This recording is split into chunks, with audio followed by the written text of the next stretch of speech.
If you want me to email the presentation, if I can log on, I can email it. If you want.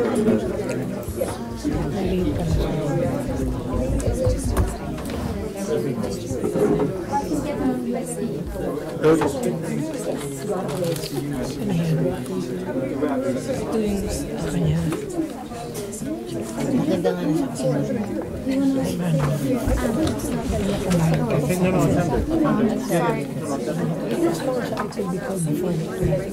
I don't have my CV with me, but I can speak. I can email it to you and put it on this. I'm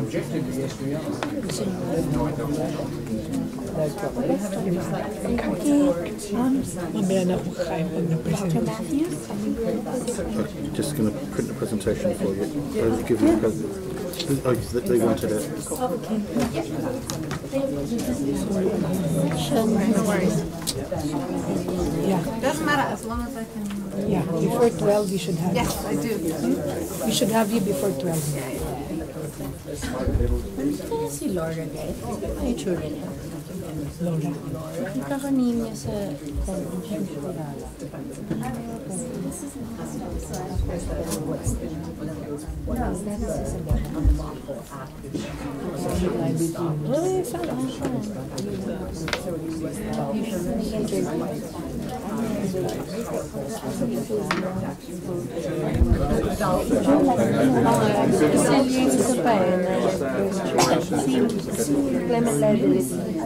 No, fine. Sige, sige.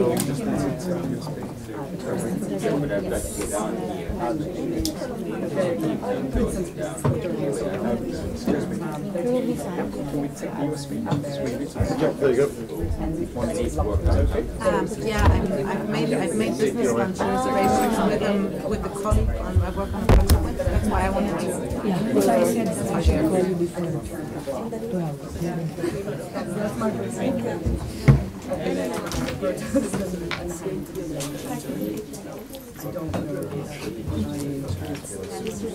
Bisa na ito eh, sa PowerPoint.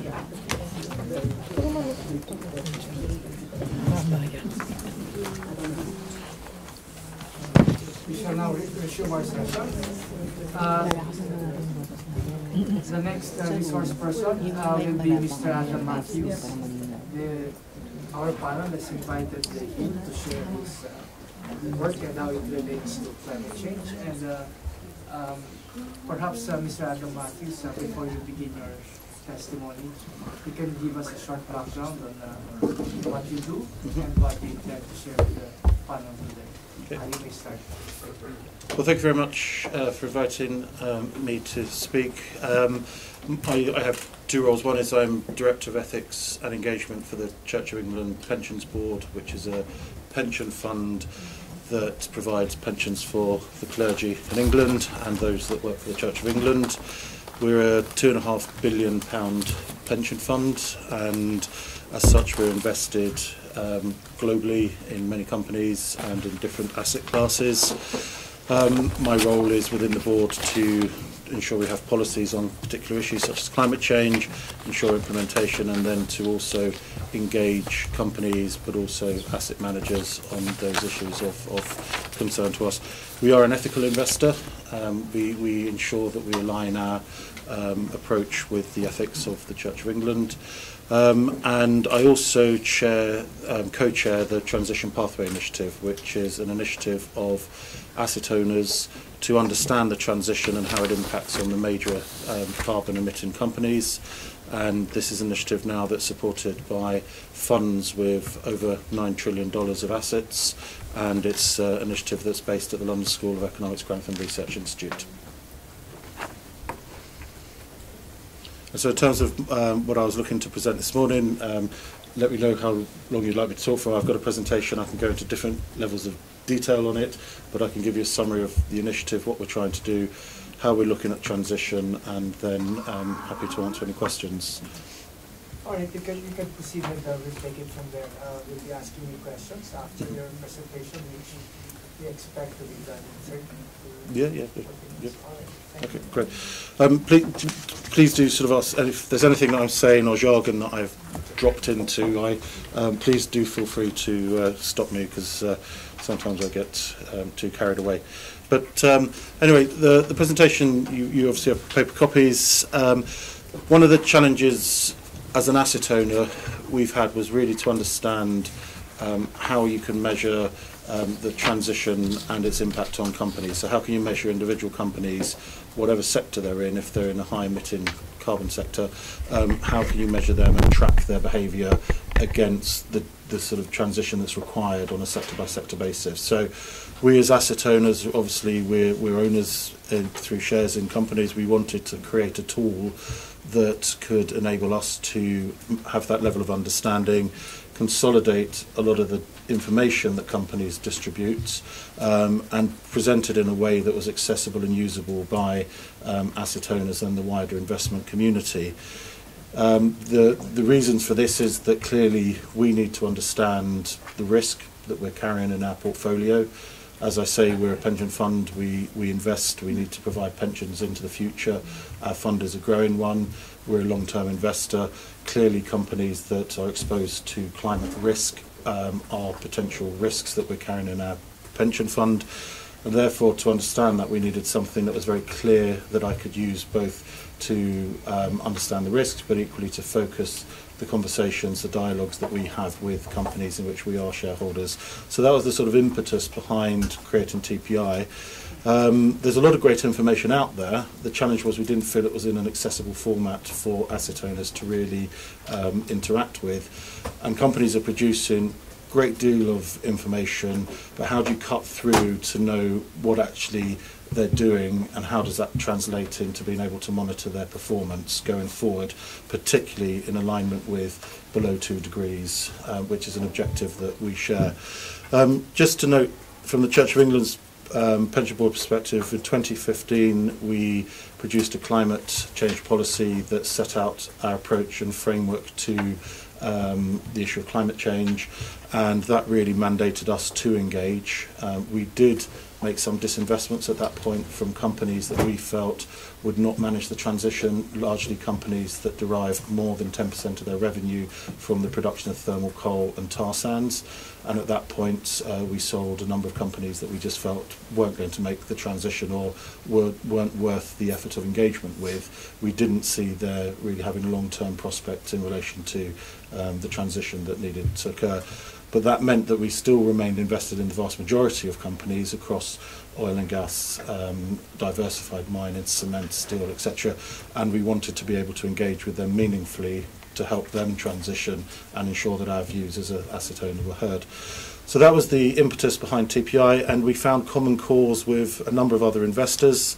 I'm just going to sort of skip through a few slides. We're keen that this is very much an open tool. It's accessible. It's on the London School of Economics website. It's there's the methodology is there. It's an open source initiative that we wanted to serve the wider finance community as well as our own needs. And we do two things. We track basically the management quality of a company. We look at do they have the competencies at the level of the board, do they have policies in place, have they measured their carbon impact, and all the steps that you would sensibly expect a company to take to manage the issue of climate change as a systemic threat to their business model. The second part, though, I think is the really key bit, is okay, a company can take all these sensible steps. How does that actually correlate with their future likely performance? And so we were keen that you could have these two aspects brought together in one tool, so you could look at both, in effect, two lenses of a glass, rather than a lot. I think previously a lot of people have just looked at the management quality side, and I think bringing the two together was quite important. Our partners, as I've mentioned, are London School of Economics, Grantham Institute, FTSE Russell are the data provider who assess and track the university companies, and the Principles of Responsible Investments is the broader outreach to the investment community. As I mentioned, we have a large number of funds now, from asset managers to asset owners, that are involved in the initiative. We're sort of at $9 trillion and growing quite rapidly. So what does this actually do, and how do we do it? So looking at page 4 on your slides, you've got the overview of the TPI tool. As I say, it's management quality, carbon performance. Our latest results, we've looked at 64 fossil fuel producers, coal mining, oil and gas, 41 electric utilities, and we've also looked at other sectors such as cement, paper and steel, and auto. The design principles, we're very clear that all of our assessment should be based purely on publicly available information. It should not be, there are other sources of information that you can defer to through third-party research providers, but we wanted, this is what the company puts on its formal reporting and its disclosures, and we wanted the tool to track purely on that. So where there are gaps, that's because there isn't the disclosure. We wanted to ensure that this very much aligned with the recommendations of the Task Force on Climate Finance Related Disclosure, the TCFD, which we feel has been a very important initiative. We sort of made an informed guess in terms of the kind of recommendations that would come out with, and we've now aligned the tool to very much pick up those recommendations from Governor Carney's task force. We have pitched this at quite a high level of aggregation, so on the management quality assessment it applies to all companies, whatever sector you're in, but on the performance it's specific to different sectors, and I'll just explain that in a moment. So in your paper copy, you're on page 5, looking at management quality. We have basically, we rank companies, and as I say, this is generic to all sectors across 5 levels. 0 are basically a company that is just completely unaware, not engaging with climate change as an issue, don't have a policy, ranging up to level 4, where you have a company that is genuinely engaging with climate change at a strategic level of the board, has made clear responsibilities of directors, has a level of disclosure that we can track, and are really sort of trying to plot their company's business plan forward against the issue of climate change. The second assessment is carbon performance on the bottom of your page 5. Here basically we're looking to measure companies on a forward projection against the Paris goals. And here on this graph you've basically got 2 lines, the Paris pledges, which are the nationally determined contributions, the commitments governments made at 2015. You've got the 2-degree benchmark as well, and we are introducing a 1.5-degree benchmark in due course as well. And over this you've got 3 fictional companies. These are actually companies but without names on them. You've got the red company completely not aligned, yellow in between the 2, sort of aligned with current regulation or planned to be aligned with current regulation, and a green company that is aligned. But as I say, this is sector specific, and I'll explain that as we go forward. So in terms of the latest results, looking at management quality, you can see, I mean, clearly climate change is a systemic threat to the business models of these companies, and yet you still have a number of companies very much in the early stages of trying to understand it. There's even one at level 0, and yet you also have quite a significant number at level 1. But again, you have the vast majority are sort of around level 2, level 3, and there's a considerable number that are in the sort of highest level of strategic assessment, really trying to understand climate change as the sort of the challenge it is. They are spread across sectors. There is an interesting correlation possibly to be drawn out between utilities, which is a sort of more regulated sector, and actually therefore that sector is potentially more progressed along in terms of its performance here versus other companies. Oops. So looking at management quality, page 7 of your paper copy, the average company building capacity, that basically means they're explicitly recognising climate change as a business issue, risk and opportunity, made a clear policy commitment, and is at the point of setting emission reduction targets, disclosing operational emissions as well. For this assessment, which was the first time that we actually also reassessed some companies in these sectors, we actually introduced an extra level of a 4-star company, which basically is a company that has hit all of the all of the indicators that we have underlying the management quality assessment. And here you do have 2 oil and gas companies that are actually hitting all of the indicators, and you have a couple of coal mining companies as well. So they have taken all of those steps that we as investors feel are important in terms of addressing climate.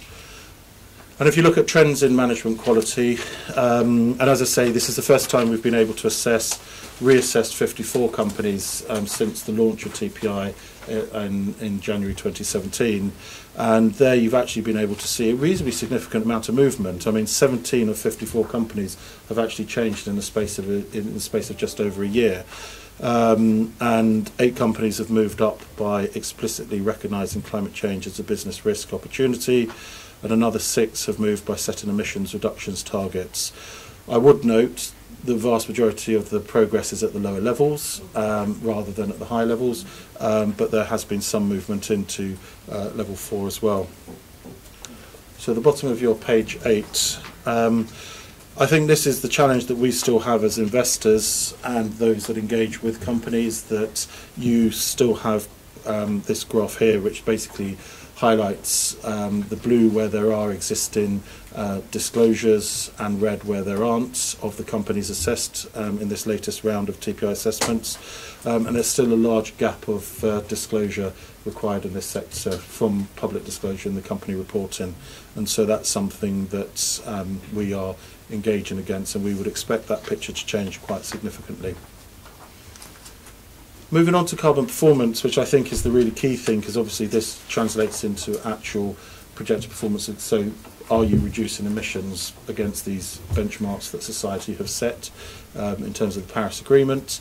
I'm going to do utilities, and I'm doing utilities because we can't yet do oil and gas and mining, and I'll explain why as we come on to that. But I think utilities therefore gives you a basis upon which to understand what we're trying to do and why we want to do it in oil and gas and mining, and the progress we've made with that, because we have made some progress with oil and gas.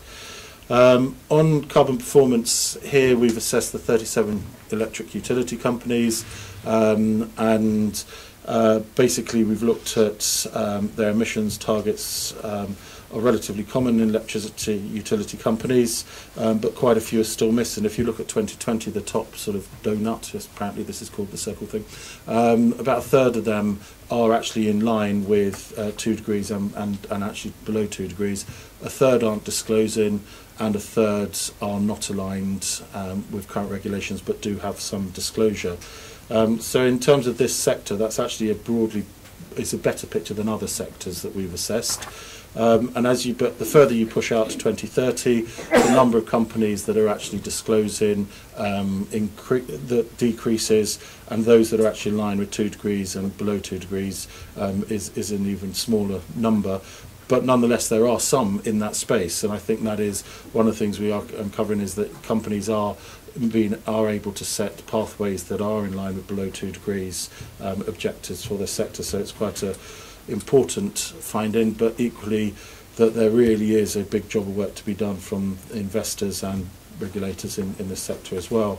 I would highlight in this sector it is more regulated, as I've said, and therefore seeing the longer term targets, 2030 or so, is something that's possibly greater in this sector than you have in other ones we've assessed. So this is what we want to be able to do really in each sector, and so the challenge we've had with coal, mining and oil and gas has been that there hasn't been a similar level of disclosure as there has been in say the electric utilities or the auto sector. And so we've been working with Professor Dietz and his team here at LSE in terms of trying to find a methodology that can really capture the future performance of oil and gas companies and mining companies against these benchmarks.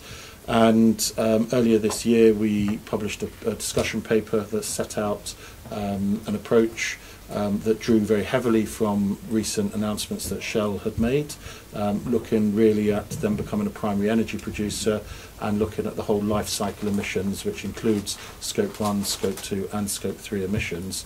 And we've developed a methodology that we're just about to update with a release tomorrow, and happy to share that information with you tomorrow, where really we proposed a methodology. We've sought a lot of feedback, and we've received a lot of feedback from the oil and gas sector, from other investors and other academics, and the update we'll have tomorrow will actually say where we've got to, which has been to benchmark 9 of the 10 largest oil and gas companies as to where they sit today, and then it forward projects on the targets that they have, and I think some of those results are quite revealing in terms of the sector.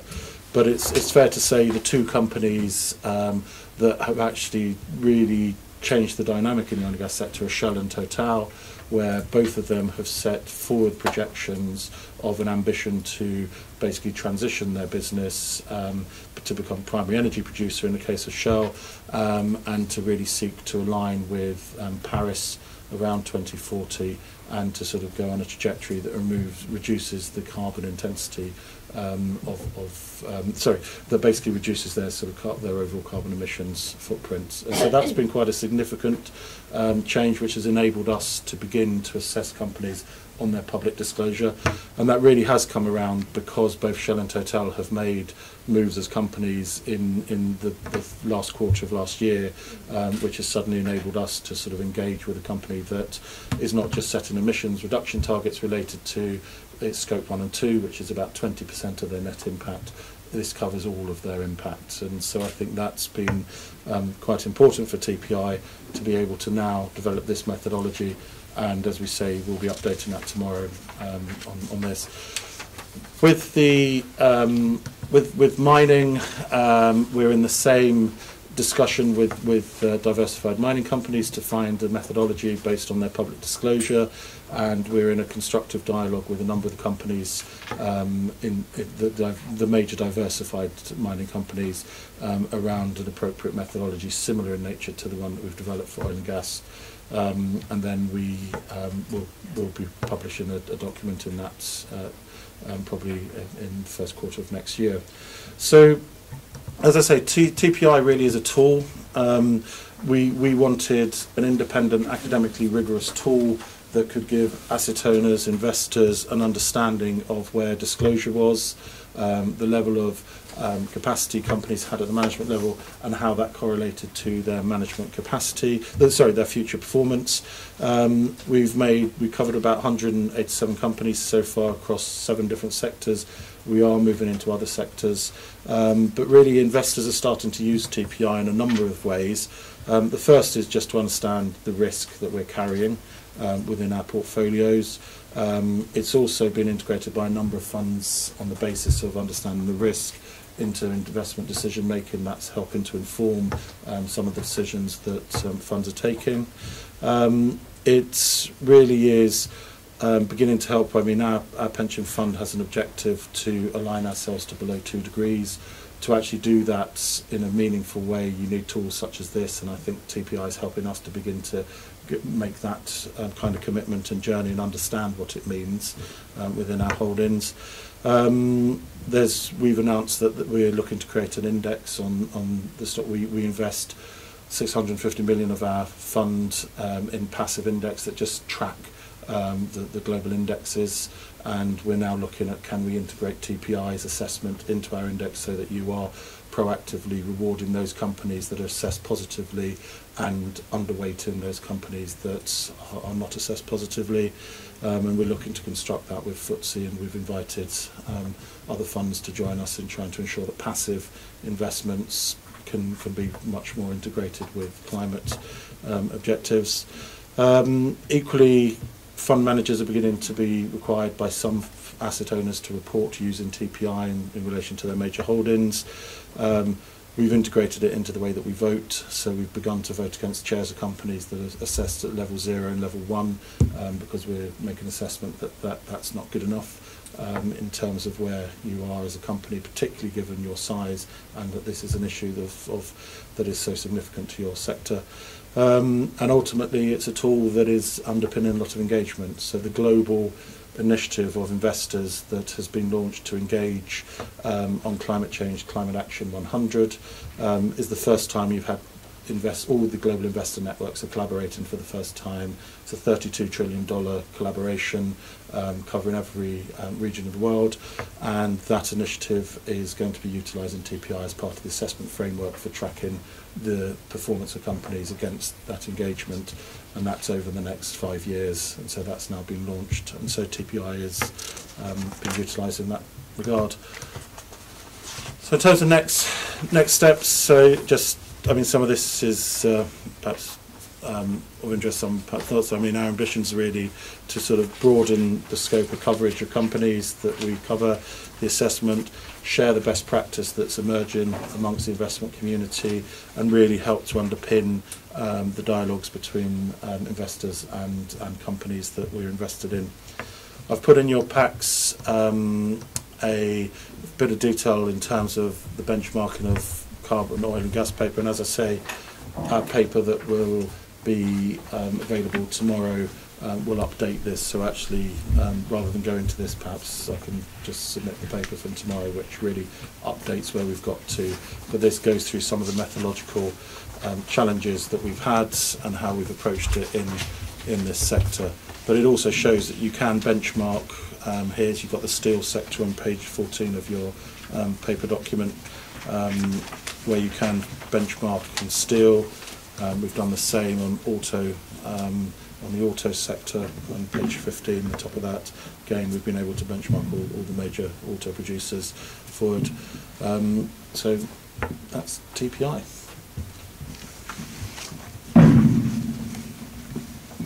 I do need, I'm afraid, to do this last one because I have to. There you go, the disclaimer, the most exciting slide.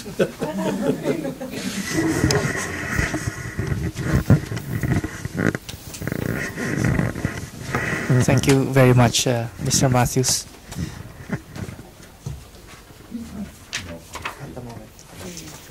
I have a question, Mr. Matthews.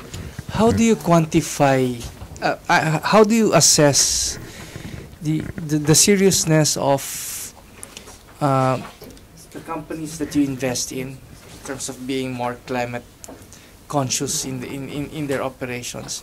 Quantitatively, do you look at the actual capital portfolio, how much goes into renewables and stuff like that? I asked this question to our earlier resource person, but he does not have exact figures. But since you are actually engaged in investing your funds, would you have quantitative data to share with us? Not in that sense. I mean, I'm here as the co-chair of Transition Pathway Initiative. I can obviously offer some perspectives as an asset owner, although I suspect Chief Investment Officer is probably best placed to ask some of the questions. I mean, we manage all our funds through managers, so we look at how our managers, some of those are through tracking funds, as I've mentioned, and they just simply track the market. We have a number of ethical exclusions that we apply on a range of issues, but as I say, we're trying to develop an index for our tracking funds that takes account of TPI, because we feel that's probably the most effective way to understand a transitioning company. And a company like Shell, I think, is setting out on a path where they're looking to basically transition from oil to gas to other energy sources. And I think they're setting a path that I think some oil and gas companies will pursue, and that will involve obviously investments in renewables and a range of other areas. It's also dependent on carbon capture and storage. We do look at these things in detail with companies, we do talk to them, and obviously we are keen to see renewable investment, but I think there's a legitimate question: is an oil and gas company well placed to become a renewables company? I think that's a sort of live debate, and I think you'll see that debate. I think that's live at the moment.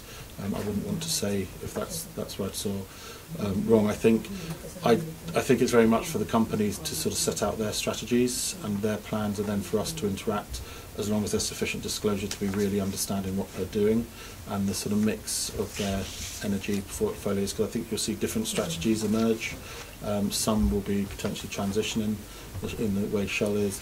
Others potentially could stop exploring and just run down their existing reserves and cease to be a company in due course. So I think those are the sort of options that are out there.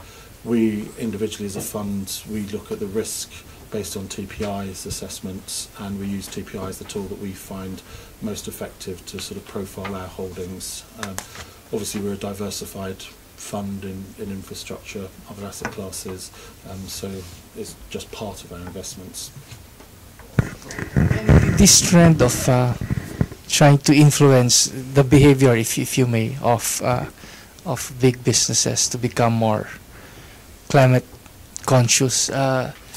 Obviously, you're one of the investors who look deeper into this, but among the global investors,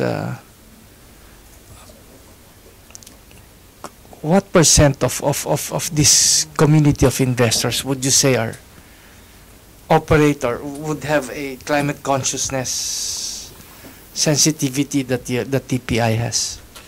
Well, as I say, we've got funds with 9 trillion of assets, but they're utilising TPI into a variety. TPI is a tool. By becoming a supporter of TPI, it doesn't prescribe you to utilise it in any way, but to be open about ways you use it and share good practice and experience.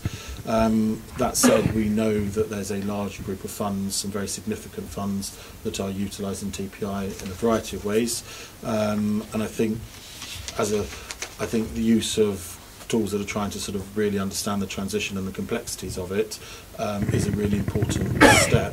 But in relation to engagement, well, I think if you look at the trend of shareholder resolutions as one way of being able to look at how investors are engaging, you've seen increasing numbers of resolutions where you're getting significant numbers of investors that are voting in favour of things related to climate change. Obviously, you had a series of resolutions in the UK called Aiming for A, which was about disclosure, very much about disclosure and how you integrate this into this issue at a sort of board level. They received very significant support because the companies backed those resolutions, so they're in the 90% of support. But where you've had a resolution in opposition to management was at Exxon, and there you had a majority that supported it, so that was a very significant. The vast majority of the shareholders of one of the largest companies in the world recognised climate change needed more from Exxon on climate change, and they were successful in that resolution, which has led to some further disclosures. We as a pensions board have filed shareholder resolutions related to corporate lobbying, and there you've seen initially we got 18% of supports, which was against the management were advising to not vote in favour of the resolution. You've seen the same resolution 2 months later achieve 46% support. So there is a trend where you've got the market is beginning to recognise this as something that has to be addressed, and that resolutions is one way of investors of looking at how investors are taking this. There's still quite a long way to go on this, and I think the fact you've got 32 trillion of assets aligned around the goals of Climate Action 100, which are quite clear. They're about aligning companies' businesses of the 160 largest carbon emitting companies in the world to below 2 degrees. You've got an enormous amount of the market aligned with achieving that goal. You've also got others that may not be part of that, but are also pushing at that same objective. So I think you've got a very different picture at the moment, and over the next sort of 4.5 to 5 years, I think you'll see a lot more. It's a trend that's going only one way in this. But can I say, honestly, if the market's fully embedded this understanding, I don't think yet. I think there's still a way to go. Could you talk more about the climate risk as an investment consideration? What exactly do you mean by climate risk? Does it, is it more a financial risk, or is it a the risk that climate change imposes on the business operations of companies, or both? I think there's two aspects. As I said, we're an ethical investor, and therefore we've approached the issue as one where we recognise an ethical concern about the impact of climate change on society, on the poorest, and the need to basically change the global economy from one that is based on and driven by fossil fuels to one that is low carbon and doesn't have the extremes of climate change. So for us it's an ethical concern, but we also look at it as a financial risk. And Governor Carney, Mark Carney, the Governor of the Bank of England, has, in his speech, Tragedy of the Horizons, has sort of set out quite clearly the challenge, I think, for investors to understand the financial risk here. You have a risk that a company is utilising the shareholders' funds to invest in activities that will such as, let's say, a thermal coal production that just isn't profiled to really meet a 2-degree world. So there you've potentially got a company that could be developing new thermal coal production that actually is never going to be used, and that asset is not worth what it currently is being priced at. And so the risk is you've actually got something that financially you'll make an investment at today's rate, and actually 10 years down the line it's worth considerably less. And so that's the risk, that you've suddenly got a group of companies that have made financial investments, and actually what they're valued at is actually a fraction of what they're really valued at, because society's moved on, regulations moved on, and actually we're going to be using less thermal coal, less oil, etc. And so therefore you're trying to understand that risk. And TPI is a tool that helps to understand that, and I think it's very much an effective entry point to understanding it, because it's sort of clear, it's accessible, but I think you then need to go into much greater details, and you look to your fund managers to really embed that level of understanding as well. Would you consider potential exposure to lawsuits as a financial risk? Well, I think we track from our perspective. We look at the risk of regulation impacting on the way companies are operating and their ability to operate. You also look at the trend that there does seem to be an increasing number of lawsuits, and clearly we're watching and monitoring to see what the outcomes of those, because again that potentially exposes a risk. So it's prudent to be aware of that. Equally, pension funds are under legal challenge themselves to demonstrate that they are meeting their fiduciary responsibilities to actually understand risk, and they're understanding the risk of climate change. So we're cognizant of that aspect of legal challenge as much as the ones companies are also facing. Thank you very much, Mr. Matthews. Thank you for the input this morning. It's very interesting to understand how some of the companies are changing, and the role of greater availability of information. One of the things you mentioned was about a global investors network. Is this a sort of informal network or formal? No, there's formal investor networks globally. There's the Principles of Responsible Investment, of which you can sign up to, and that has a set of investor standards.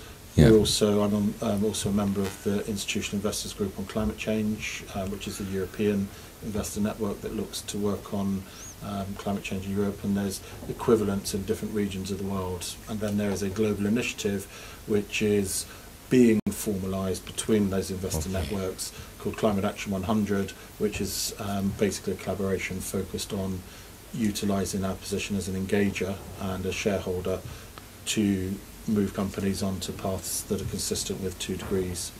Okay, so there is a global initiative emerging. What's happening?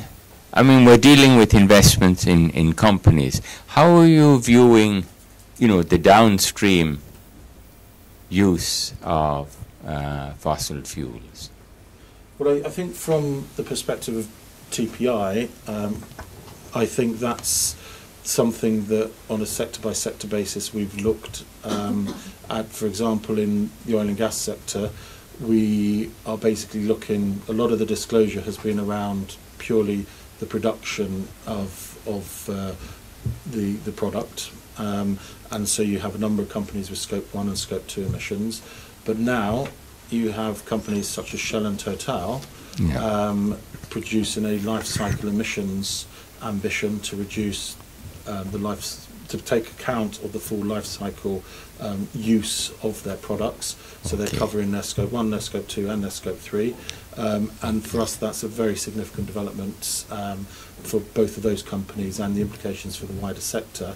And the paper that will be released tomorrow from TPI, I think, speaks more to that for the implications for the wider sector, where there are gaps in existing commitments and targets and company disclosures related to that. But you've got two companies that are producing plans that accounts for people's use of that product, which to some extent they're in a very difficult position. They can't control how people use it. Society uses petrol and diesel, etc., in the way it does, and yet they're willing to sort of set an ambition in how they can move through different energy provision that reduces their impact. So I think they're looking to go from oil, go to gas, looking at other sources that therefore reduces their sort of exposure. Okay. As was said earlier, many of the one country cannot change this entire process, neither can one company.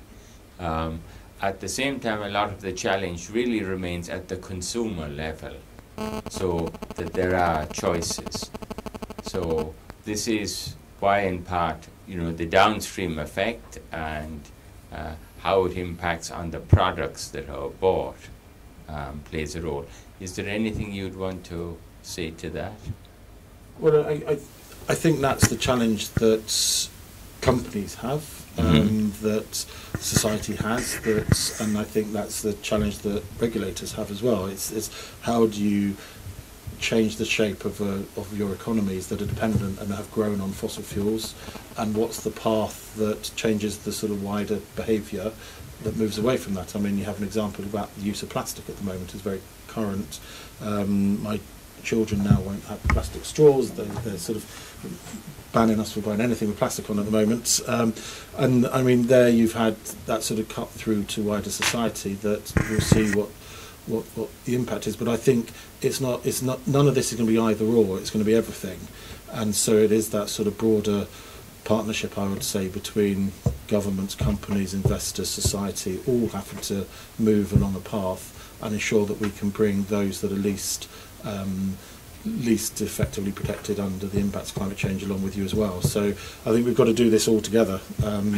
It's an enormous challenge, but I do think you're beginning to see some very significant changes happen in some key sectors, and I think that shows that the debate is very current at the moment, and but there's still a big gap in regulation as well, which drives both behaviours as well as Thank you, Mr. Marcus. Thank you.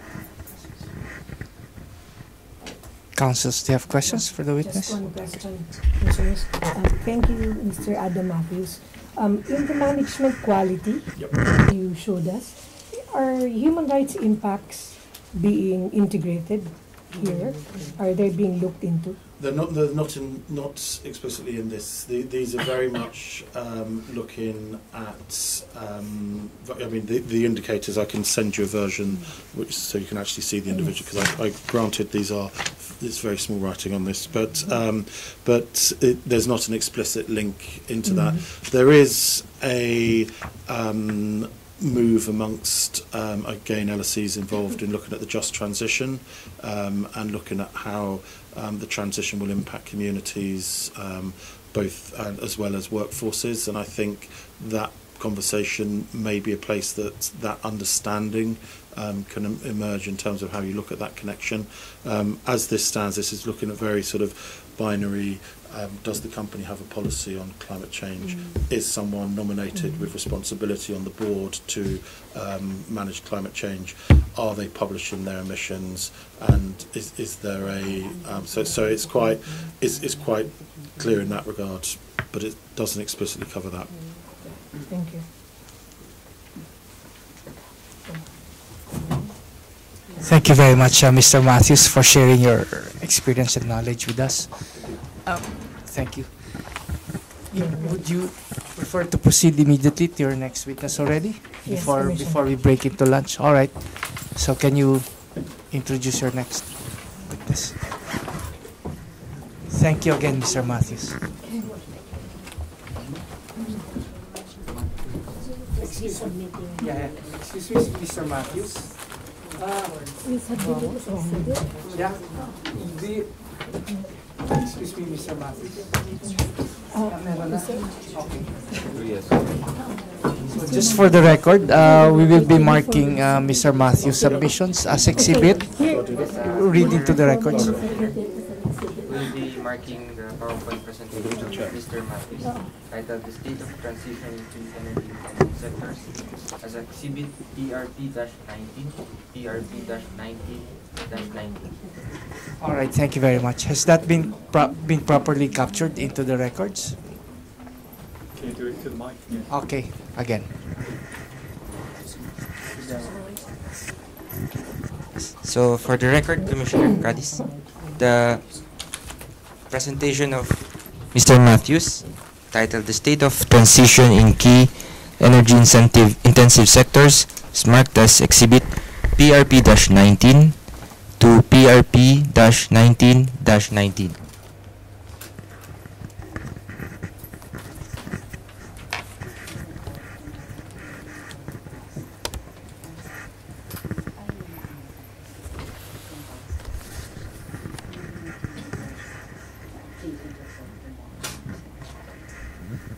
All right, so the previous resource person signified that he will have an updated report tomorrow. We will also request that such report be submitted so we can properly mark them into exhibits also.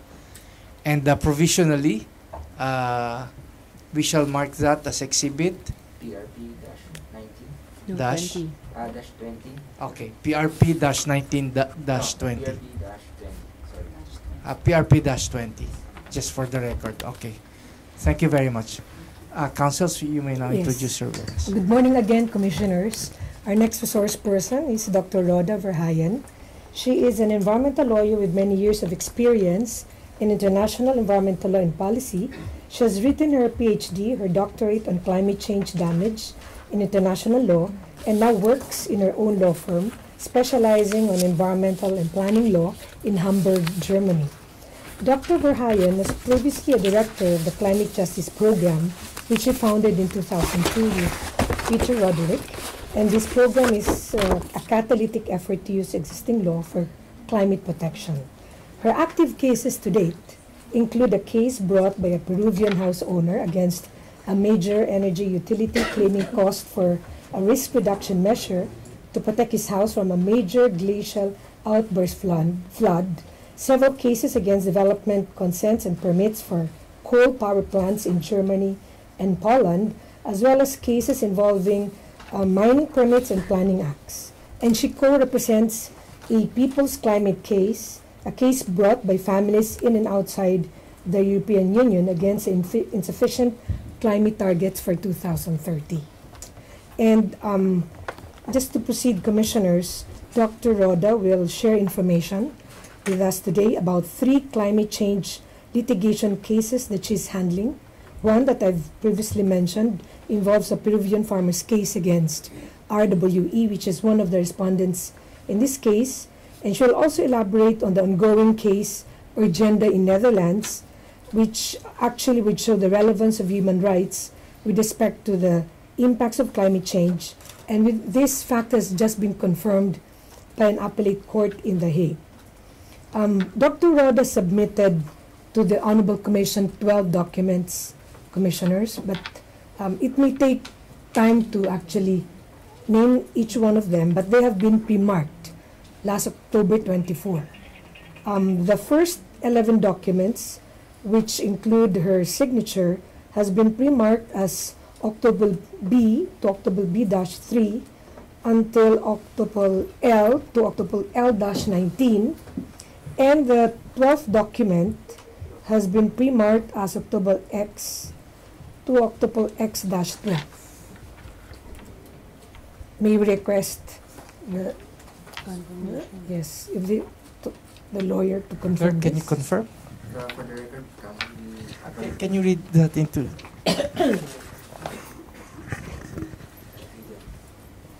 No, the mark. For the record, we have previously marked documents mentioned by counsel as Octuple B to Octuple B-3. This is the statement of Laura Verhagen, consisting of 4 pages. Then we have Octuple B-3-A, signature of Laura Verhagen. Then we have Exhibit Octuple C, which is the curriculum vitae of Ms. Laura Verhagen, consisting of 1 page.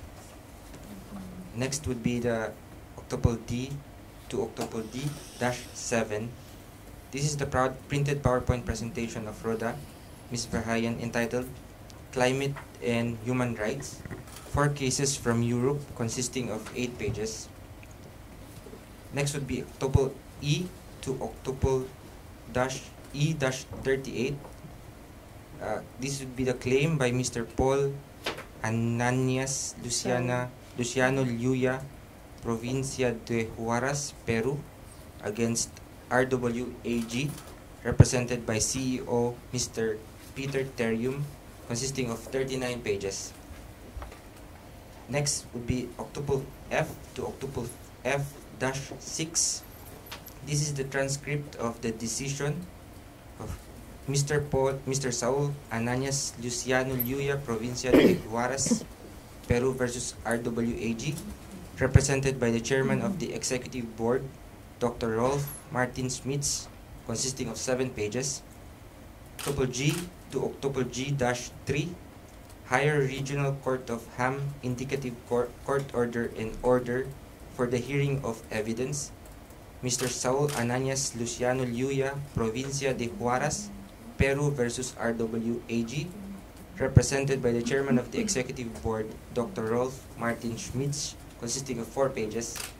Octuple H to Octuple H-3, Climate change could destroy this Peruvian farmer's home. Now he's suing a European energy company for damages, consisting of 4 pages.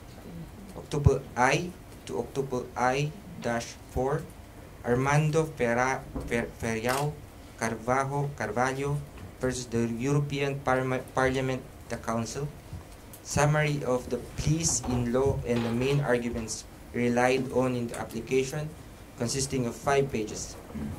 Octuple J to Octuple J-3, frequently asked questions about the People's Climate Case, consisting of 4 pages.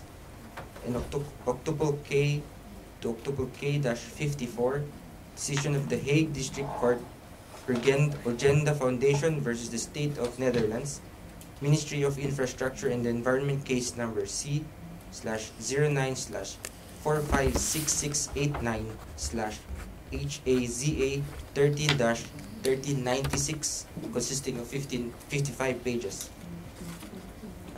Exhibit Octuple L to Exhibit Octuple L-19, decision of the Hague Court of Appeal, the State of the Netherlands versus Urgenda Foundation, case number C/09/456689/HAZA 13-1396, consisting of 20 pages. And the last exhibit is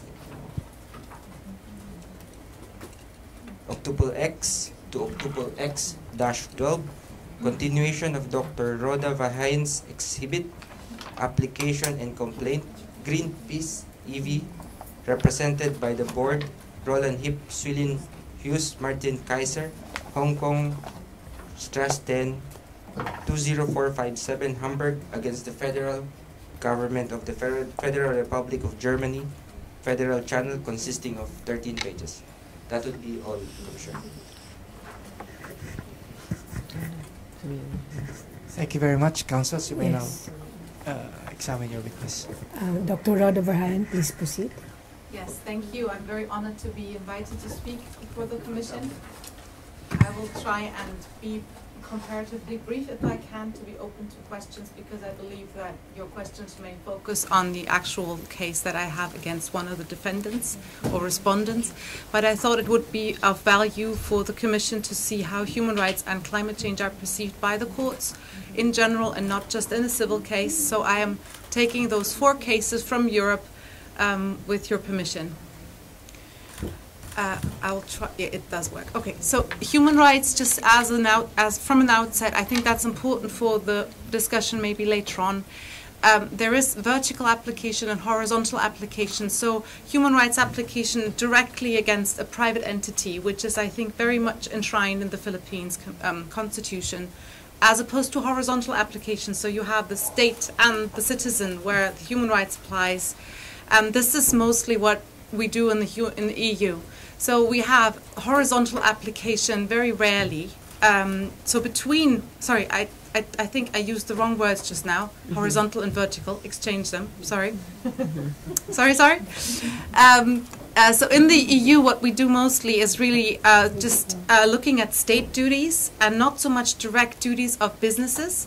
However, and that is very important, between private entities, human rights do play a role, and they play a very important role as well, both on the EU side of things and in my jurisdiction in Germany, because states use human rights to interpret, states and courts, I have to say, use human rights to interpret contracts or existing statutory law to come to just decisions. And this is what has happened, for example, in the Urgenda case, where you can directly see and read how the human rights approaches have influenced the reading of an originally civil law provision in the civil law code.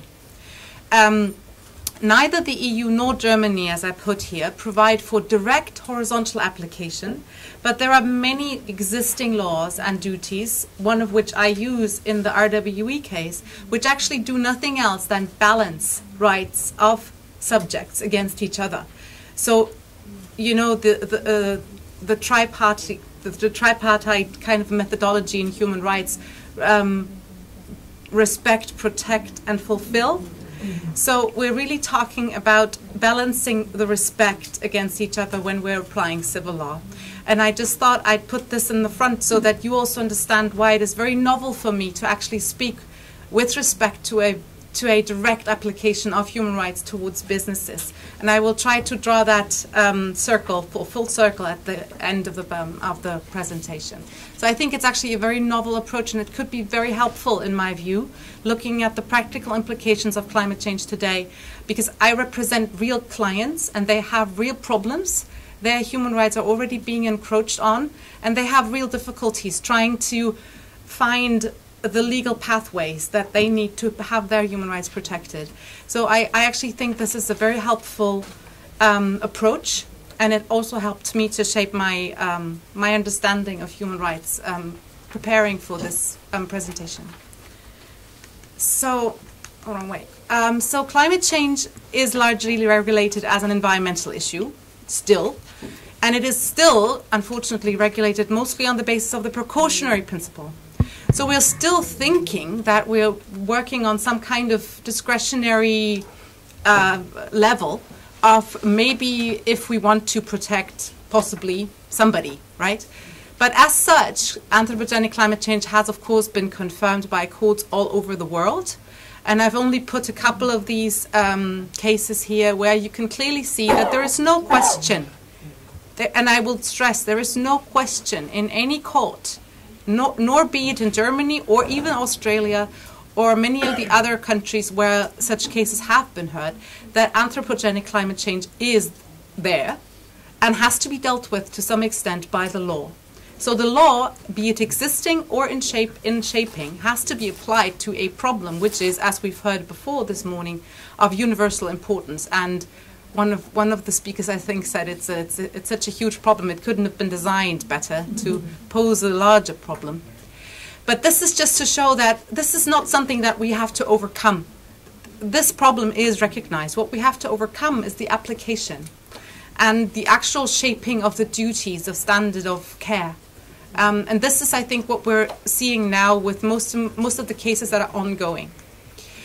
So climate change as a threat to human rights is also now explicitly recognized. And because it is such a recent development, I would like to quote to you the resolution of the committee of the UN High Commissioner on Human Rights. On the 8th of October, it stated, corporate entities are expected to respect the covenant rights, and courts and other human rights mechanisms should ensure that business activities are appropriately regulated to ensure that they support rather than undermine the efforts of states to combat climate change.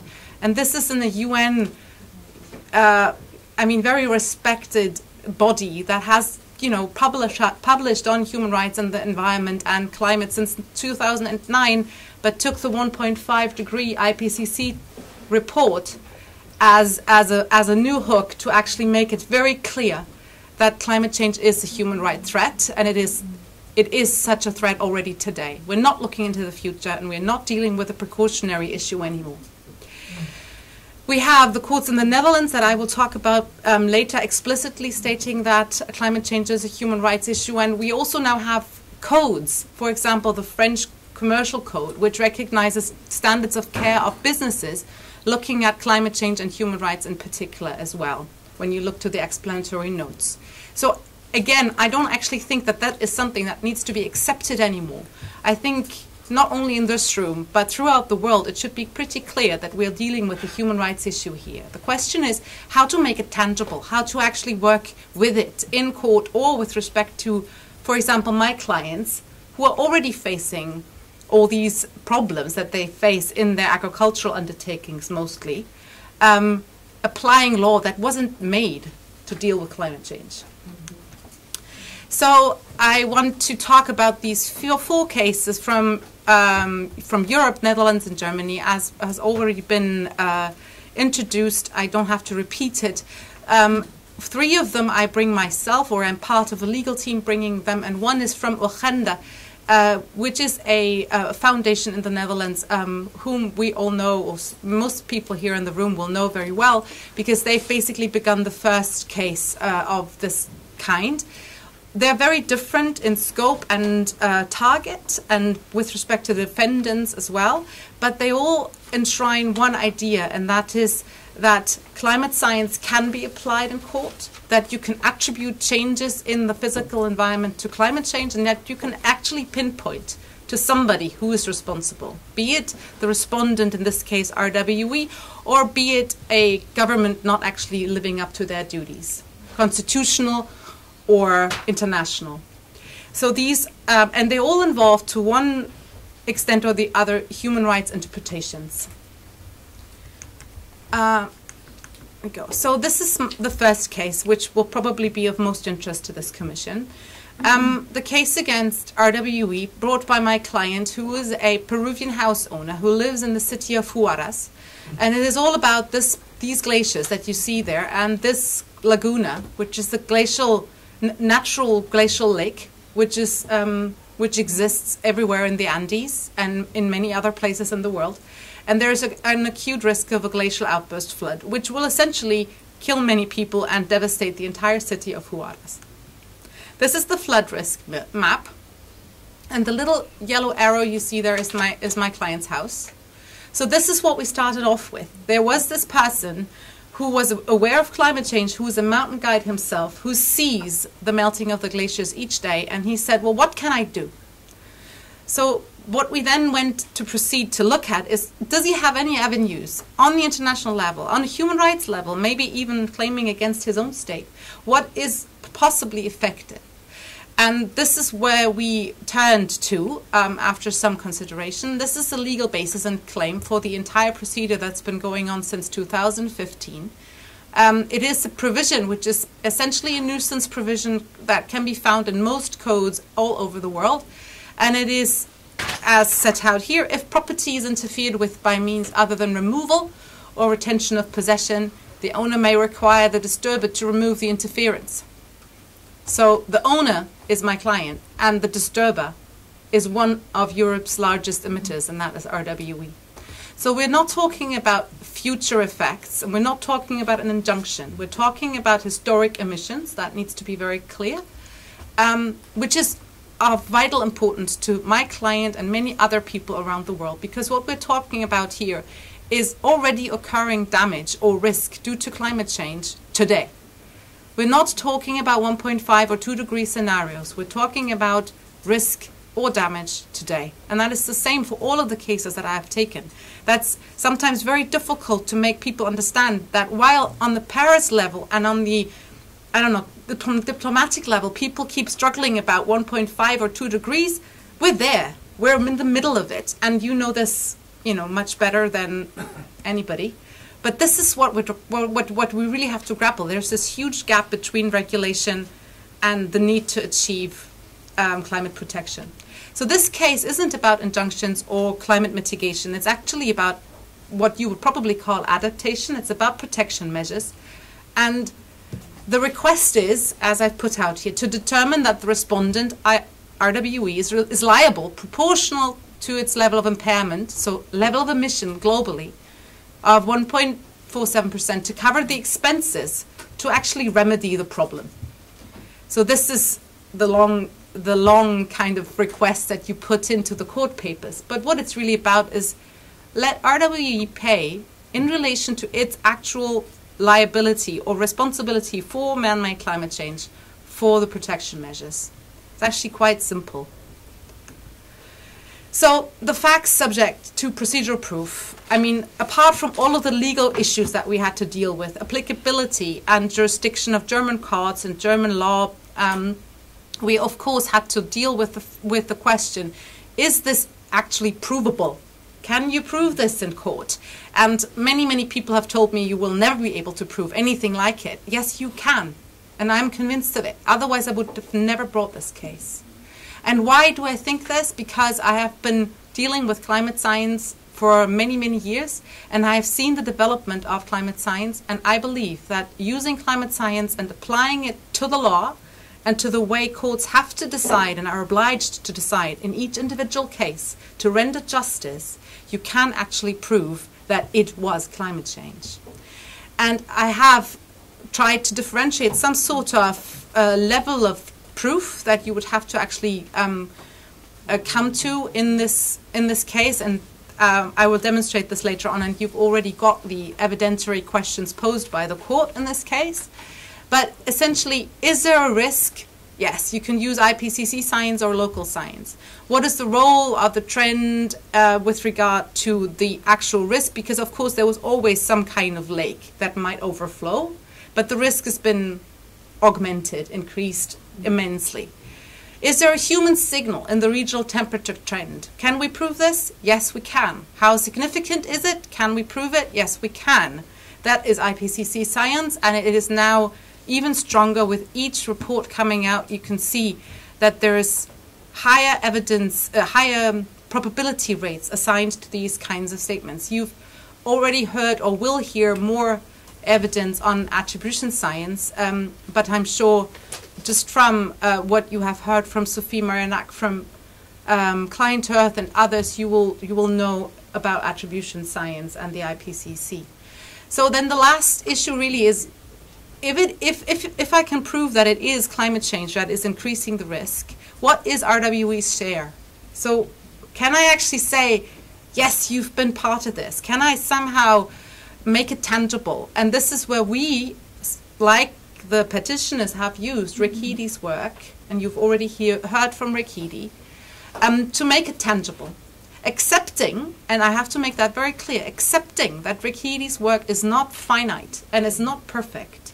But in my view, it doesn't have to be either.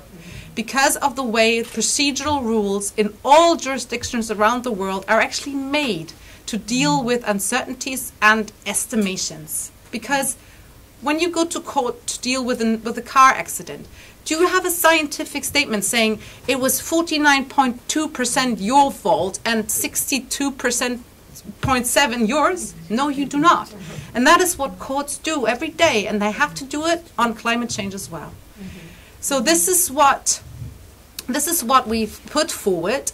And what happened was that the respondent in this case, RWE, counted us on all accounts, legal and factual. The only thing RWE did not discount as untrue was that there is anthropogenic climate change. Everything else they refuted. And rather than, for example, putting forward their own data or compliance reports on emissions, they simply called into question all of our evidence. So if you're asking to what extent I think that company is actually living up to its direct human rights duties, I would say I don't think that that has been applied yet in that respect, because they're approaching this case from a purely civil law point of view. They're defending themselves from an action that could be anything at all, about anything at all, and that is sheerly or only a threat to the business. So I have not seen that RWE has in any way, shape or form lived up to its own responsibility in this case so far. Even if, I have to say and stress explicitly, it has conducted a very fair trial and procedure with me on this particular case, I do not think that we can say on this case that RWE has actually enshrined its own responsibility with regard to observing human rights. So the case was lost initially in the first instance. That is this slide. The reasons were given as there is no legal causation, the but-for test, which lawyers know very well. You know, this event would not have happened but for your contribution is not met. The risk would be there even without the contribution by RWE. And also, interestingly, RWE does not significantly contribute to climate change. So this is something that would be of interest to this commission, I think, because RWE, interestingly also, contributes to climate change in the area of 0.5%. It always matters on what you look at, Scope 1 or Scope 2 emissions, or also Scope 3 emissions, and that is the same as the Netherlands or Belgium. So we're talking an entire country here. And that has consistently been the case ever since the foundation of the company until today. It is still the same very high amount of emissions coming out of their installations. So we went to appeal, and we won essentially. And why do I say I win? I will come back to that in a minute. The case was heard and decided on every general legal issue by the High Court. The High Court is a very well-respected civil law court in Germany, which is right below the last court of resort, which would be the Federal Civil Court. So this isn't some small district, insignificant court. It is a very well-respected civil law court. And what they said essentially was there is legal causation, partial responsibility is sufficient, even if it's 0.5%. It is possible that RWE contributes to climate change and therefore also to the flood risk. And generally, yes, there is responsibility of large emitters.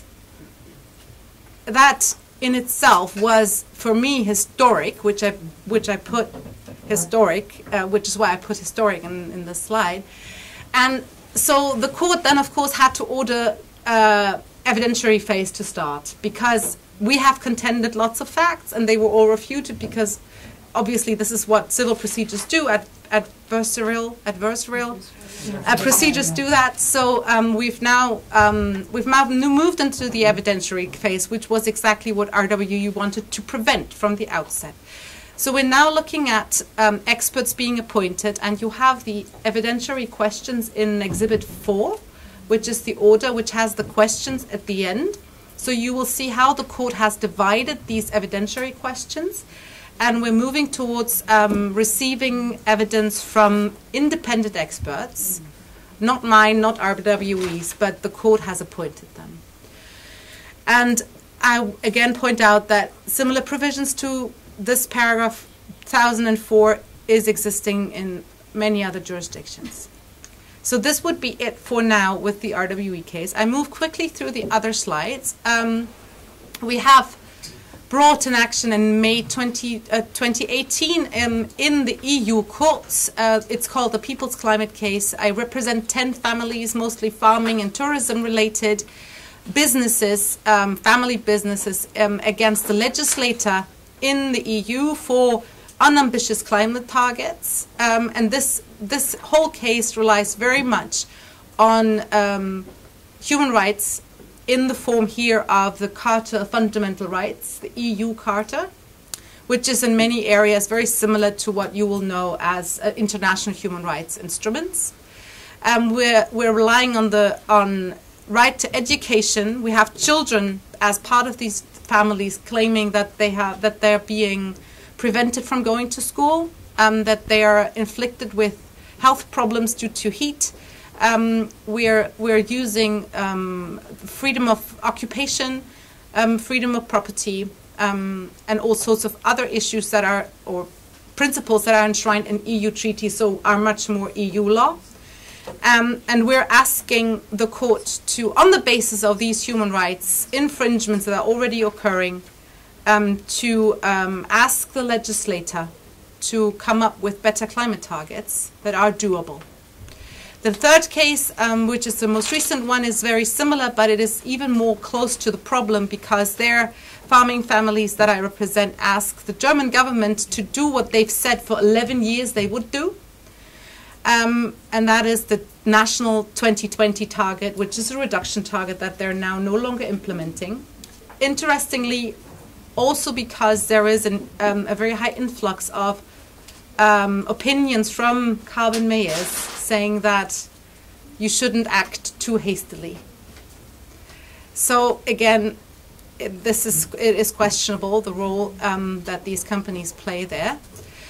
Interesting for this commission is possibly the following. To show standing and to actually win this case, I have to show that the over-emission that are being caused by not meeting this reduction target can harm, as themselves, can harm these individual families. So we're talking about 1 gigaton that will be over-emitted. So we're using the climate budget or the carbon budget idea that we heard about this morning, and we're saying, actually, what if you don't meet this target, there is a consequence. And the consequence is an over-emission of 1 gigaton, which is pretty much, if you look at it from a global perspective. So again, here we're saying you can show attribution, you can show a temperature response for this 1 gigaton. You can today do that. So in this case, again, I have to rely on science, and we work with very well-known climate scientists in these cases. So the last slide really is the Ogenda case, and as it is not mine, I will just try and give a very short overview and really pay respects to the many people who made this possible, because I think it's really a leading example internationally. There are 900 citizens and the Ogenda Foundation who brought this case. The defendant is the Dutch government. The first instance of success came already in 2015, so before even Paris. And the second instance, the government appealed mainly on the basis of constitutional considerations, and it lost. So this is the first time a court in the world has ordered a government to do climate protection. So this is important, I think, because the government is legally accountable for not taking sufficient action to prevent harm, but this also has to do, of course, with the government having to act and regulate businesses, which takes us back to what the Commission has just proposed governments to do, and to try and regulate businesses in the form that they will actually reduce their emissions as well. Because, you know, when you look at it full blank, a government doesn't really emit itself that much. It's, you know, it's about allowing other people to emit. The way human rights were enshrined in this case is very interesting, because the first instance court and the second instance court made it very clear that climate change is a human right issue. They didn't even debate it very much. There was no question about it. Mm-hmm. And then what they proceeded to do was simply to use the human rights provisions to interpret a duty of care duty to protect in this particular matter. But I would assume that you could use human rights benchmarks in the same way to actually fulfill a human right with respect to regulating others, which is not what they did here. They only set the target here, so they're not deciding about which measures to take. So the outlook for me really, and as you've now understood, my RWE case and all the other cases are still ongoing. So is Urgenda, because it is possible that the government will appeal to the Constitutional Court. I believe that climate change litigation is increasing because the problem becomes more tangible and it is more provable, but also because we have such a huge gap between what we need to do and what we're actually doing. Mm-hmm. And that is just something, in a situation like this where the standard of protection is simply so low, there is a very good reason to activate the courts. So I believe that that will be increasingly the case. And if there is any value for the international community in this undertaking that you are doing here as a commissioner, I think it will be to actually use the immense amount of knowledge and also scientific insights to enable such cases. I mean, in the end, brought by real people with real problems. Climate change, as I said, as human rights infringements are being argued, the relationship between public, international, national law and human rights standards will be interesting to disentangle. And this is where I come back to what I started off with. The way and the question of whether and to what extent we could actually start arguing human rights directly in a vertical manner, as we're discussing here, will be interesting in many jurisdictions in the years to come. And I would actually go so far as to say, if we do not have strong enough governments to actually deliver the kind of level of protection that is needed, it might be that citizens simply have to try and work vertically in this manner. The last bullet point here is real impacts mean real people. A regulatory response will be needed.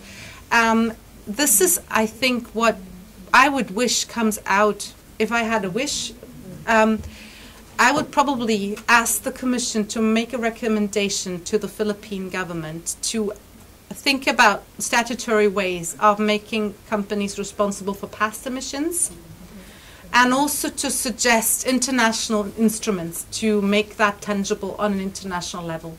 Because I simply do not think that it is just for people like my client to take these cases against huge multinational companies, the David and Goliath problem.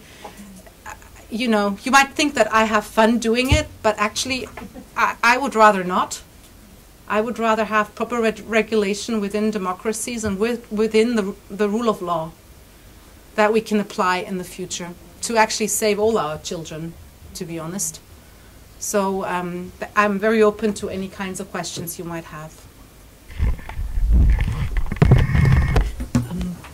Can we proceed to ask questions? Thank you very much, Dr. Roda, for such interesting, incisive, and very enlightening presentation.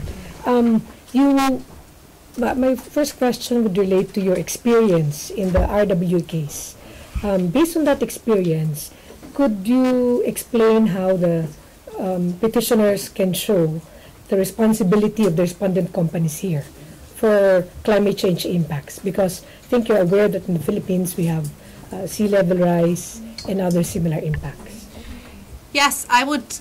I mean, the way we did it in the RWE case was to go step by step. So we started with the carbon coffee break. That's very wise. That's very wise. No. We started with, as I said, with Rick Heady's work. So simply relying on absolute emissions as the contribution. So we were equaling emissions with impacts, which of course is scientifically not entirely correct.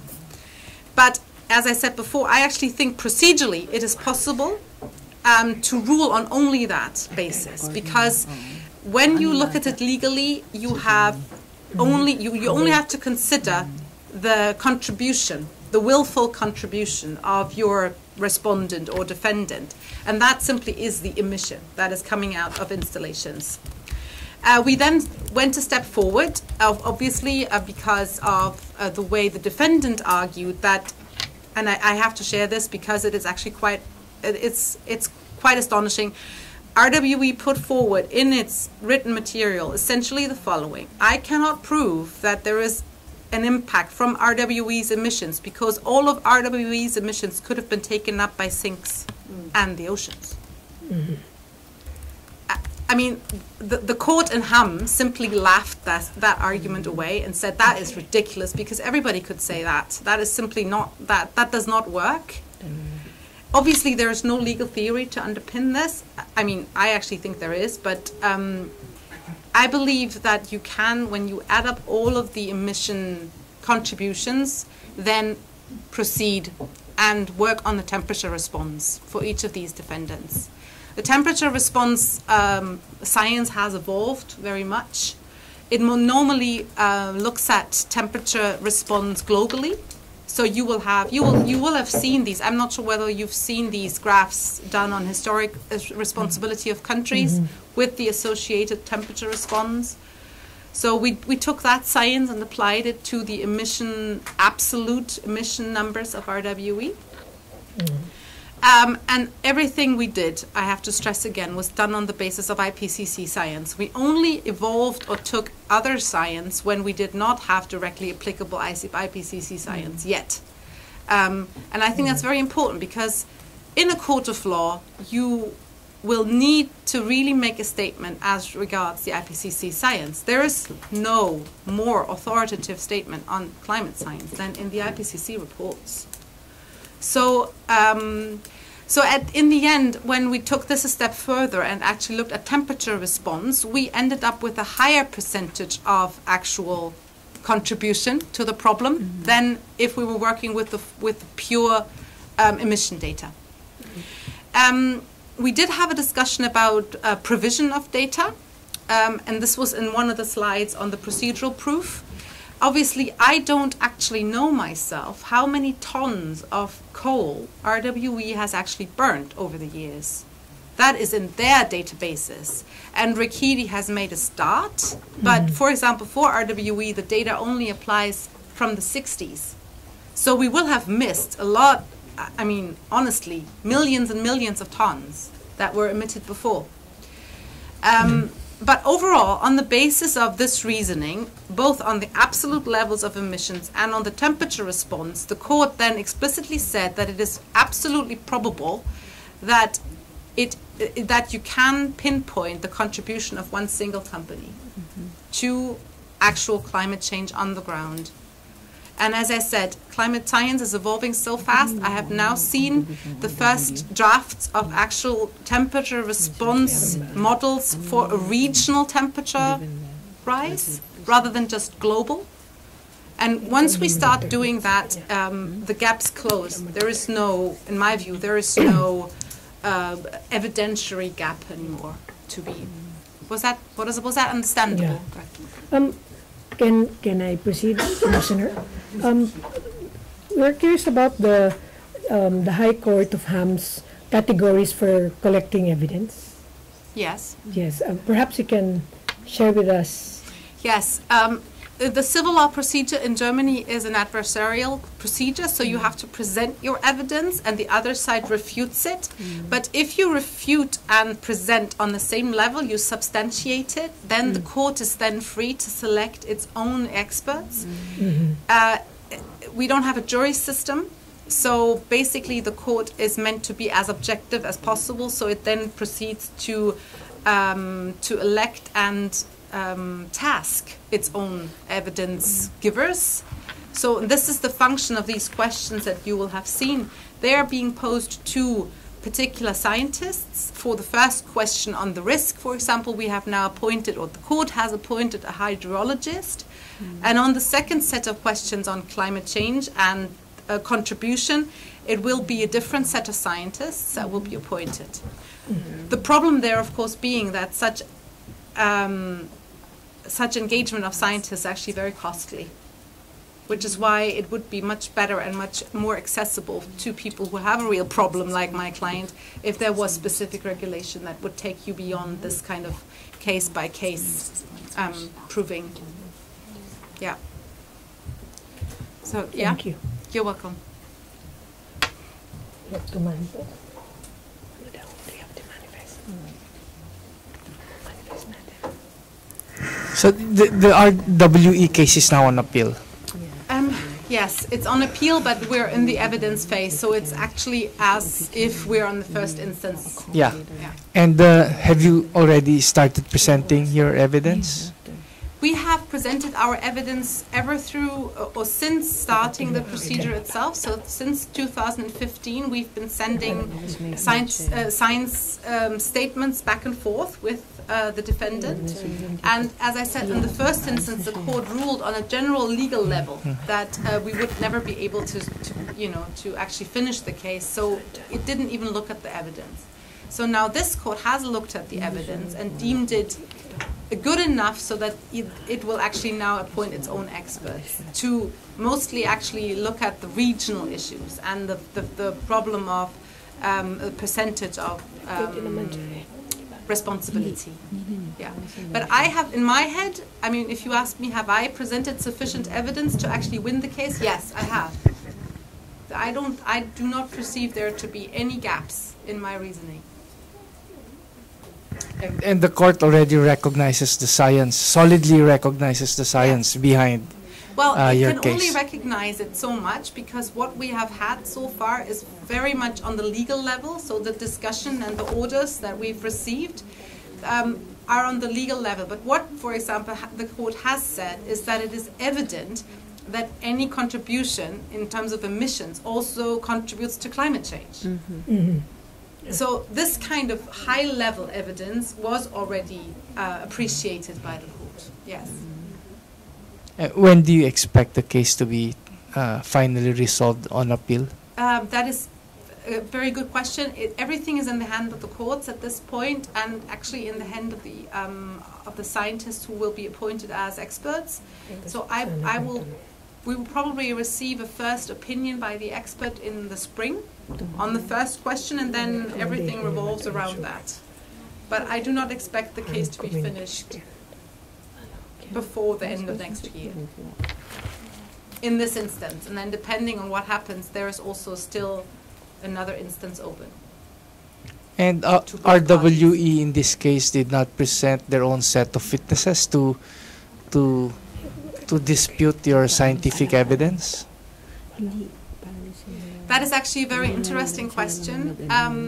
Throughout the procedure, RWE has clearly been advised by scientists, but they did not disclose which scientists that were, even though I asked many times.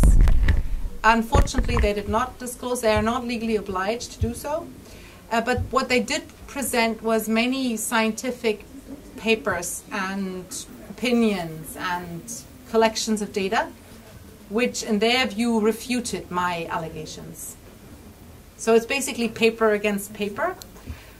But the only IPCC scientists that have stood up and said, yes, this is correct, are my witnesses, who've actually been very straightforward in their reasoning. I've put forward statements by a glaciologist who is an IPCC lead author, and also to other climate scientists who are well respected.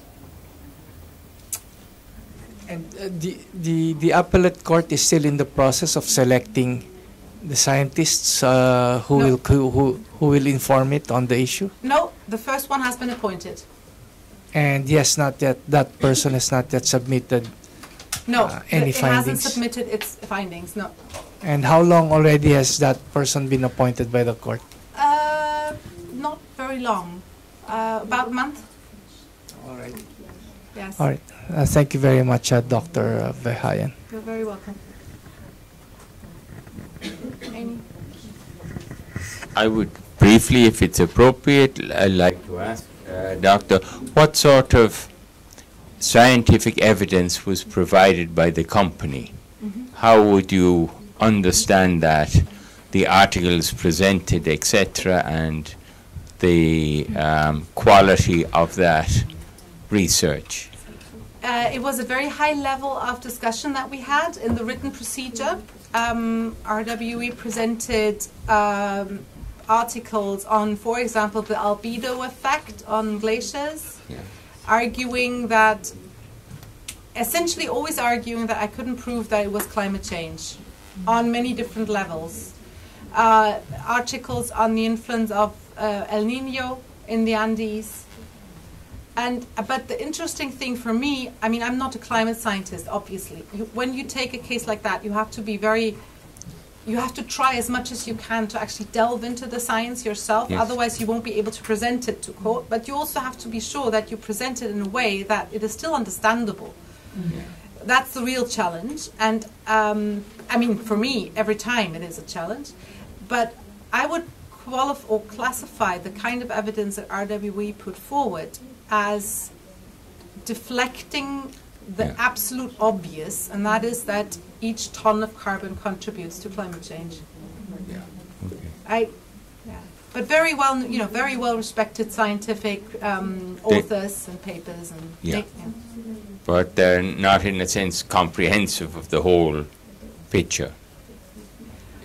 Well, that depends on. I mean, the picture in this case is two glaciers receding and melting, and a level of water in a glacial lake that is increasing and posing a risk, and on the other hand, whether or not these glaciers have increasingly melted due to climate change. So if that's the whole picture, then yes, it was very, it was all encompassing, really, the scientific exchange. Yes. I just have one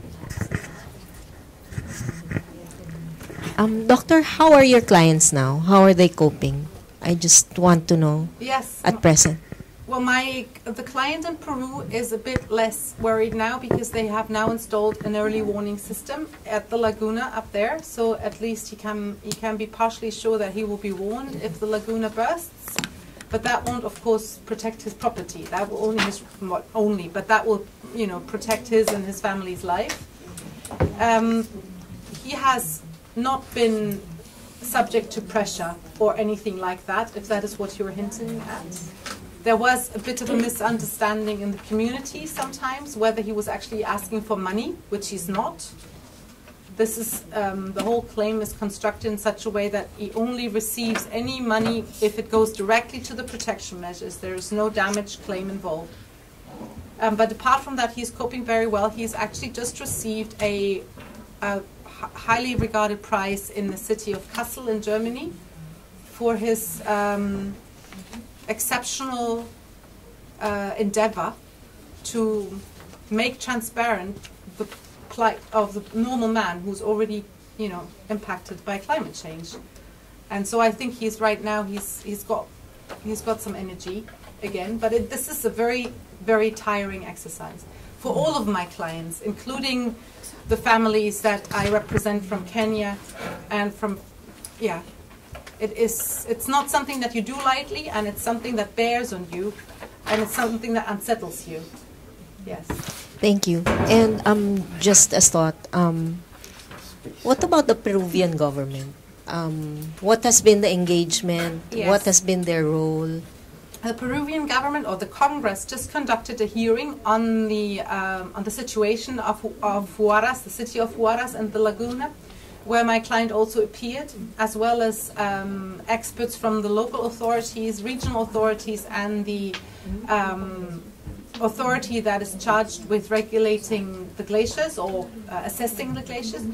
And I think there is some degree of discussion now about actually implementing the protection project that we're asking costs towards. Yeah. Thank you. Thank you very much. Thank you very much, Dr. Verhagen, You're very welcome.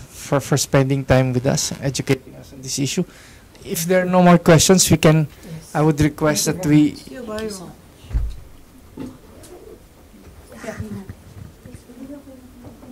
So I'll vacate this spot. Yeah, the witness is Thank you. excused. Thank you very much. Thank you. Yeah, your